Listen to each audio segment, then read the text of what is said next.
zu schießen. Um 21:02 Uhr wurde der Traum im World Cup Stadium von Seoul Wirklichkeit. Die Entstehung. Diop wartet geduldig im Anspielkreis und sah einen Fehler von Djorkaeff. Diouf El Hadji überlief den oft überforderten Leboeuf. Petit und Barthez spielen Billard und Papa Bouba Diop profitiert. Es war nicht irgendein Tor, dieses 1:0. Es war das Tor. Voilà, c'était quelqu'un, chaque fois, il me donnait des conseils avant le match. Quand je ne suis pas bien, il est toujours là à mes côtés. Donc voilà, aujourd'hui, je suis obligé d'être là pour parler un peu de lui parce que je n'ai pas la force, mais je vais essayer quand même. Mais franchement, Bouba, comme on dit en Wolof, yàlla na ko yàlla yërëm xaare ko àjjana yu gën a kowe. Amin amin amin ñoo ngi ak Henri Camara fi mu ne ñu ngi sentir émotion bi mu nekk loo xam ni yoon la ndaxte ñoom ñaar dañoo yàgg déjà 95 la ñu xamante fële ca Jaraaf de Dakar bi ñuy nekk junior.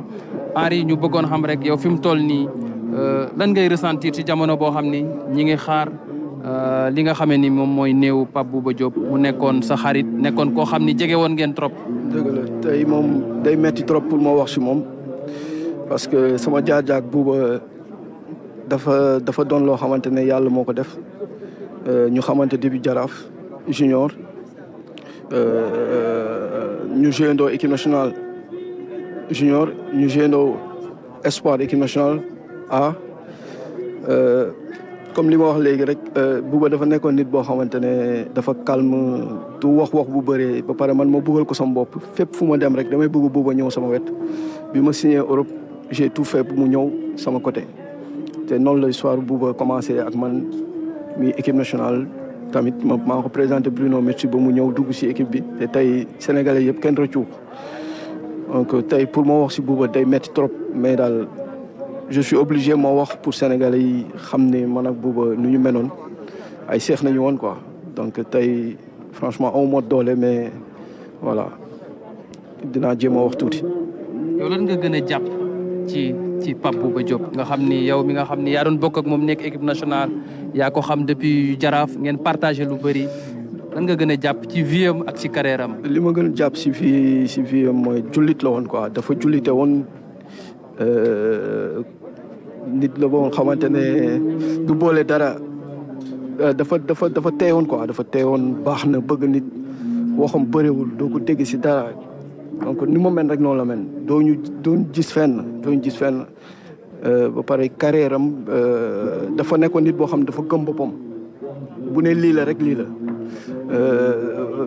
Bouba avant match foog chaque fois ñuy yàlla daf ñu doon jàppale bu ñuy avant match ñuy ma ne ko booy tey match bi dina métti de mais tey buñ dugalee dañuy créer benn fecc te yàlla daf ñuy jàppale à chaque fois bu ma ko waxee rek moom day dugal man ma dugal donc déjà ñu dañu gëmoon suñu bopp avant match dañu xam ne dañuy gagné te dañu xam ne dañuy dugal te yàlla dafa defoon ni Bouba milieu terrain bu mel noonu Sénégal du ko amati parce que milieu terrain la boo xamante ne fépp fu Henri Camara dugalul wala El Hadj Diouf dugalul moom mooy fël la ñëw gañaloo équipe bi te yal na ko yàlla xaaree àjjana yu gën a kawe man loolu laa koy ñaanal tey dama ñëw pour gunge sama seex sama frère moo tax j'ai pas les mots mais foog ma wax tuuti rek voilà maa ngi di remercier bu baax di remercier aussi état bi lu ñu jot a def si moom quoi voilà merci beaucoup. ma samp laaj bu mujj rek ci jamono yi passé ci at yi ñu passé Bouba tëddoon na feebar lu yàgg. ndax yéen a ngi doon déggante souvent nga koy remonter moralam parce que xarit tamit loolu lay jariñ ci moment yooyu. waaw dëgg la xarit loolu lay jëriñ ñi ngi doon déggante xam nga benn instant bu mu feebaree mënutul woon wax donc je me rappelle semaine bi passé nañu jot de suñu dernier message ma ko yónnee message mu tontu ma.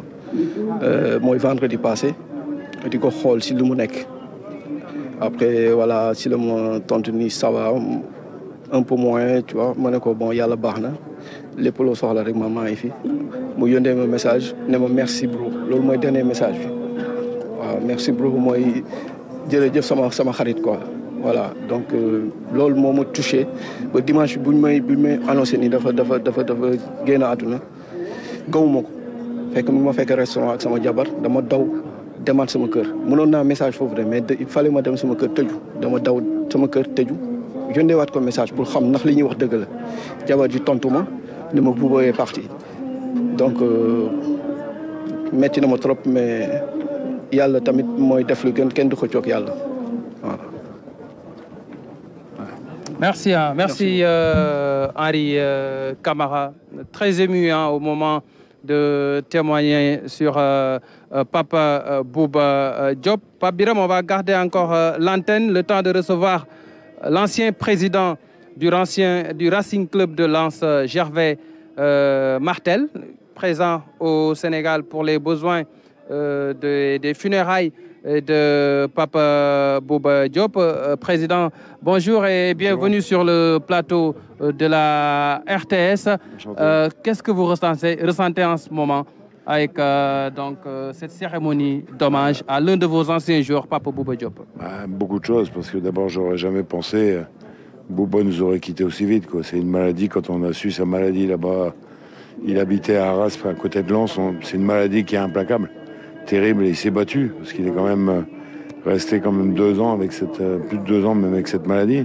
C'est quand même terrible parce que on dit toujours il n'y a jamais d'âge pour mourir, mais à 42 ans c'est quand même malheureux alors que c'était un rock, c'était moi l'image que j'ai de Bouba c'est ça, c'est un, comme disait Eric Sicora, le capitaine de Lens à l'époque, c'est un monument, mais quand on dit monument c'est dans l'ensemble du terme, c'est-à-dire un monument sur le terrain. Quand les adversaires, je me mets à leur place, croisaient Bouba, bon, ils mettaient peut-être pas le pied tout de suite. Et surtout un monument au niveau de l'homme, quoi. Parce qu'il y avait un cœur énorme, il avait une gentillesse. Il s'entendait avec les gamins du centre de formation, avec ses partenaires, avec les dirigeants, avec moi. Quand on est président, on a, vous savez, une carrière de président, moi j'étais 30 ans président, on rêve toujours d'avoir des joueurs comme ça. Parce que c'est des joueurs qui répondent présents sur le terrain, au niveau sportif, physique, ils sont là. C'est des joueurs qui répondent présents. Moi, je lui disais, par exemple, tiens, Bouba, j'ai 2-3 joueurs pour aller faire une sorte de promotion du club dans tel magasin. Il y avait aucun problème. Il paraissait timide, mais il répondait toujours lui. Il disait jamais non, Bouba. Quand on perdait des matchs, il me disait, oh, Blaise, t'inquiète pas, prochain match, on va gagner. Bon, et c'est des gars pour lesquels j'ai eu beaucoup d'affection, bien entendu, ainsi qu'avec tous ses collègues, puisque moi j'ai vécu l'époque de 2002 de manière extraordinaire, parce que mon club a failli être champion, on a fait 2e, mais on avait quand même 4 joueurs de votre brillante équipe du Sénégal extraordinaire, qui a battu la France. Maintenant, je peux vous le dire, j'étais content quand on a battu la France, parce que j'avais les 4 qui étaient là, et c'est vraiment un grand moment de vie pour moi. C'est pour ça que je suis revenu un peu au Sénégal. Je reviens depuis pour aider un peu ce pays. Parce que je dois avoir souvenir aussi que les Sénégalais m'ont beaucoup aidé, avec beaucoup de gentillesse, beaucoup de savoir-faire et beaucoup de qualité footballistique, évidemment.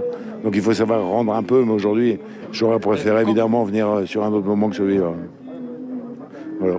Et comment avez-vous repéré Papa Bouba Diop au début des années 2000 et le faire signer à Lens à l'époque? On l'a repéré avec le directeur sportif Jean-Luc Lamarche et avec Francisco Lado, le directeur administratif.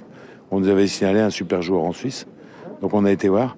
Et effectivement, Bouba il était en train d'exploser, mais il y avait beaucoup de clubs qui étaient sur les... Mais nous, à l'époque, Lens, on sortait du titre de champion de France, on était dans les 3-4 meilleurs clubs français. De 1998 à 2006, on a été toujours dans les 5 premiers. Donc on avait le public, les 40 000 personnes, et les arguments, ils ont été assez faciles pour le convaincre de venir à Lens, et il était super content. Abonnez-vous à la scène qui vous ressemble et qui vous correspond. Nianthio Média Vision, l'œil du delta du Saloum.